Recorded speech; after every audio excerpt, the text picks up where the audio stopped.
ಈ stand up India ಸ್ಕೀಮಲ್ಲಿ 10 ಲಕ್ಷದಿಂದ start ಆಗುತ್ತೆ.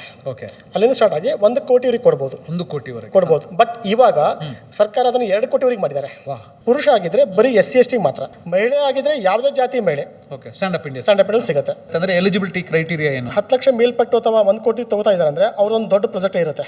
ಸೊ ಆ ಪ್ರಾಜೆಕ್ಟ್ ಬಗ್ಗೆ ತುಂಬಾ ನಾಲೆಜ್ ಬೇಕು. Project report ಬೇಕಾಗುತ್ತಾ? ಕಂಪಲ್ಸರಿ ಬೇಕಾಗುತ್ತೆ. ಮತ್ತೆ ಪ್ರೊಜೆಕ್ಟೆಡ್ ರಿಪೋರ್ಟ್ ಬೇಕಾಗುತ್ತೆ.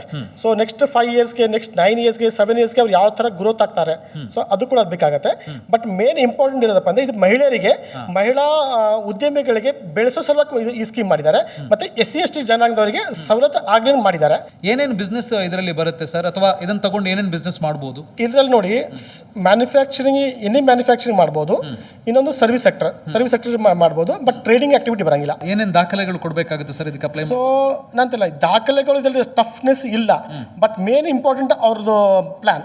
ಮತ್ತೆ ಅವ್ರು ಆ 1 ಕೋಟಿ ಲೋನ್ ತಗೊಳ್ಳೋ ಅರ್ಹತೆ ಅವ್ರ ಕಡೆ ಇದೆ ಅಥವಾ ಇಲ್ಲ ಬ್ಯಾಂಕ್ ಬಂದು ನೋಡ್ತಾರೆ. 1 ಕೋಟಿವರೆಗೆ ಲೋನ್ಗೆ ಸೆಕ್ಯೂರಿಟಿ ಇಲ್ಲ. ಓಕೆ, ವಿತೌಟ್ ಸೆಕ್ಯೂರಿಟಿ 1 ಕೋಟಿ ಕೊಡ್ತಾ ಇದ್ದಾರೆ. ಬಟ್ 100% ಅಲ್ಲ, ಇಲ್ಲಿ 85% ಸೆಕ್ಯೂರಿಟಿ ಸರ್ಕಾರ ಕೊಡ್ತಾ ಇದೆ. ಹೇಗೆ ಅಪ್ಲೈ ಮಾಡೋದು, ಎಲ್ಲಿ ಅಪ್ಲೈ ಮಾಡಬೇಕು ಇದಕ್ಕೆ? ಸೊ ಇದು ಕೂಡ ಪ್ರೊಸೆಸ್ ತುಂಬ ಈಸಿ ಇದೆ, ಡಿಜಿಟಲ್ ಇದೆ. ಬಟ್ ಕಸ್ಟಮರ್ ಅದನ್ನು ಡೈರೆಕ್ಟ್ ಮಾಡೋಕೆ ಹೋದ್ರೆ ಕಷ್ಟ ಆಗುತ್ತೆ. ಬಟ್ ಎಲ್ಲ ನೀವು ಹೇಳಿದಂಗೆ ಎಲ್ಲ ಪ್ರೀ ಅಪ್ಲಿಕೇಶನ್ ಟೆಸ್ಟ್ ಆಗಲೇಬೇಕು, ಡಿಜಿಟಲ್ ಪ್ರೊಸೆಸ್ ಮಾಡಬೇಕು. ಮತ್ತು ಲೋನ್ ಹಾಕಿದ ಮೇಲೆ ಮತ್ತೆ ಬೇರೆ ಅಬ್ಜೆಕ್ಷನ್ಸ್ ಕೂಡ ಬರುತ್ತೆ.